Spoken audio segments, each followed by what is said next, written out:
Hey, I'm Mark Ostach. So grateful that we have a chance to potentially work together. I hope by the end of this video you feel much more prepared for our first call together. And grab your cup of coffee or your tea and treat this as a chance to have a round robin of the common questions that I get asked that will hopefully prepare you more with a sense of understanding with how we can partner together for your upcoming event.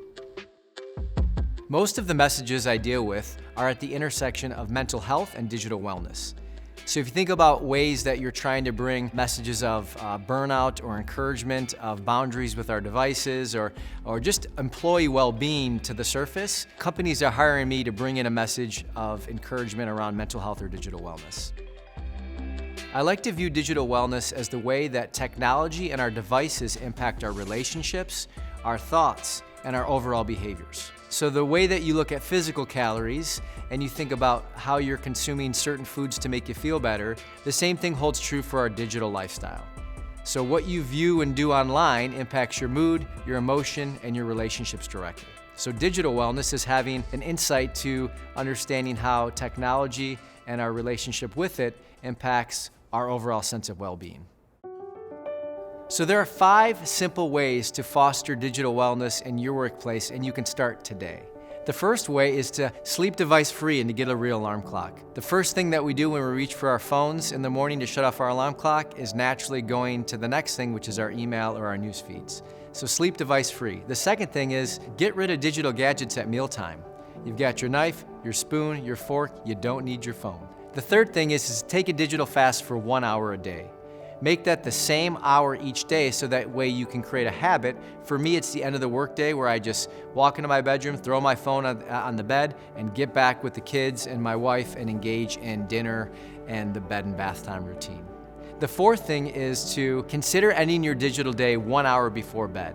So think about how we land the plane when we're flying. It has to ease into the runway. The same thing holds true for our digital life. So if you're emailing in bed or if you're binge watching Netflix on your computer on your lap, those two things aren't going to allow you to ease the plane into a restful night's sleep. And the fifth and final way to improve your digital wellness is to make eye contact. It's been said that your eyes are the gateway to your soul. Well, when your head's down and you're looking at your phone, you don't hear people say the forehead is the gateway to your forehead, right? Dad joke gone wrong, part 2. Anyways, there's 5 ways to improve your digital wellness. They're all intended to foster a sense of healthy boundaries that don't violate the policies or accountability that your organization's trying to foster, but instead fosters a culture of permission so that way you can model to your team members, to your managers, to your direct reports and new hires that digital wellness is an important part of our total health and wellness strategy, and Mark is the person that's going to bring us ways to connect with purpose. One of the things that I believe is unique about how I approach each speaking engagement is that I love to talk with 4 or 5 people from your audience. So whether they're a tenured employee or whether they're a new hire, it gives me a chance to get a little bit of contextual insights into the who's who of the audience that I'll be speaking to. So whether I'm coming into a small, intimate setting of 15 people or a global conference of 5,000, these interviews give me a chance to get to know the team that makes up your organization, and then using insights from those interviews, we'll actually do some peer-to-peer learning during the live session. So it's a way to deepen our understanding of working together and demonstrate that we already have some ambassadors in the room from your organization that are part of the experience. One of the coolest parts of my job in the last 2 years has been facilitating an exercise called If You Really Knew Me. Now, if you really knew me, think of it as like an icebreaker on steroids. It's a chance to invite vulnerability into a virtual environment by sharing statements that reveal, if we really knew you, what would we know about you? So think of vulnerability as a spice, from mild, medium to spicy. I'm going to model this exercise for you, and just know this is the type of experience that happens when we're in a virtual or hybrid event together. So if you really knew me, you would know that my 5 and 7-year-old bring my wife to the center of joy and chaos each day. If you really knew me, you'd know I'd start my day with a warm cup of lemon water, followed by a hot cup of coffee and a large smoothie, all before 10 a.m. If you really knew me, you'd know that I probably use the bathroom about 10 times before 10 a.m. after drinking all those liquids. If you really knew me, you would know that I'm a huge Kenny G fan, the saxophone player, incredible musician. If you really knew me, you'd know that I often smile on the outside, but I don't always feel that way on the inside. If you really knew me, you'd know that I have a brother with special needs who can drive and who works, but will always need a guardian. If you really knew me, you would know that my father has severe mental and physical health issues, and every time he calls me, I pick up my phone wondering if I'm going to have to take him to the doctors. And if you really knew me, you would know that I surprised my wife 10 years ago on our wedding day and sang her my wedding vows, and I don't sing outside of the shower or the car. So that's the If You Really Knew Me experience. Now just imagine your peers, your new hires, your leaders having a chance to model vulnerability in a way that embraces a sense of connection and belonging, bringing people together in a meaningful manner. So that's how I get to know your audience, and that's how they get to know each other. Keeping the energy up in a virtual event is one of the hardest things to do for many leaders, which happens to be one of my strongest skills. And I've learned that over the last 2 years, facilitating over 250 virtual events, I find myself a master of ceremonies at keeping high energy and participation throughout our keynotes and trainings. And 2 of the strategies that I've learned are inviting people into the chat box right out of the gates, doing what's called 5 seconds of energy freedom, which is a chance for everybody to kind of unmute themselves and express their energy and have a little bit of fun. And the last thing is, when possible, use polls. People want to be able to feel like they're part of a real-time engagement, and those strategies often leave people feeling like, wow, that was an incredible experience, and I feel like I'm energized and better connected than I was just an hour ago.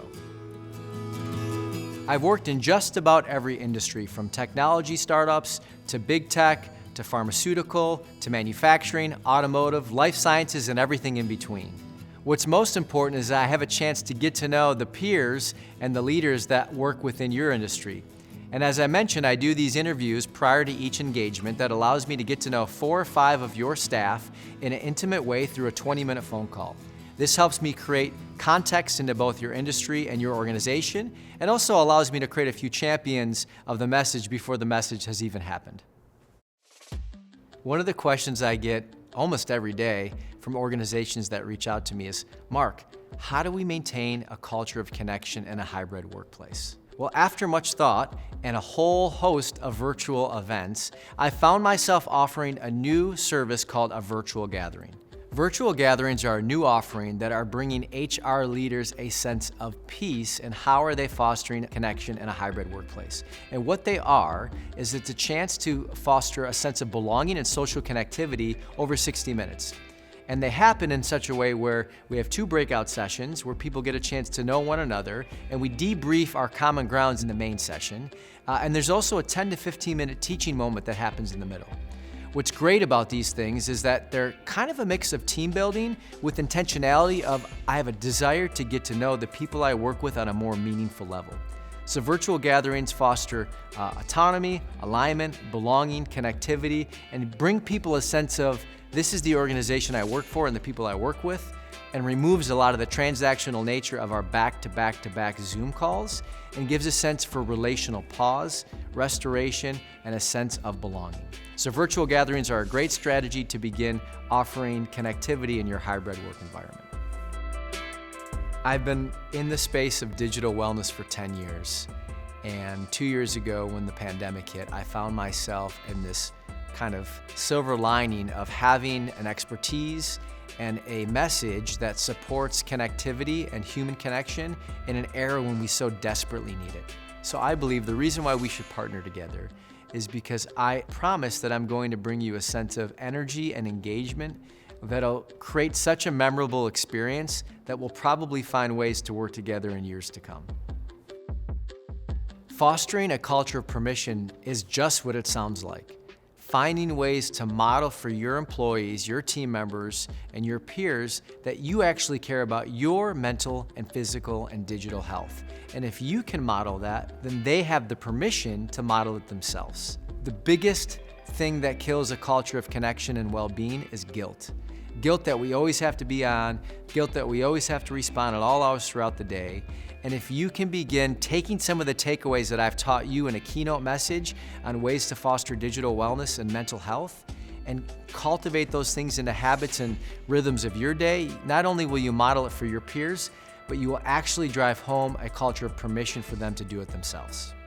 So it's time for a refill for me. Hopefully this covered some of your common questions that you had in your mind. I'm looking forward to talking with you soon, and even better yet, getting our first event on the books together. Be well, and remember that human connection is the most powerful connection we have.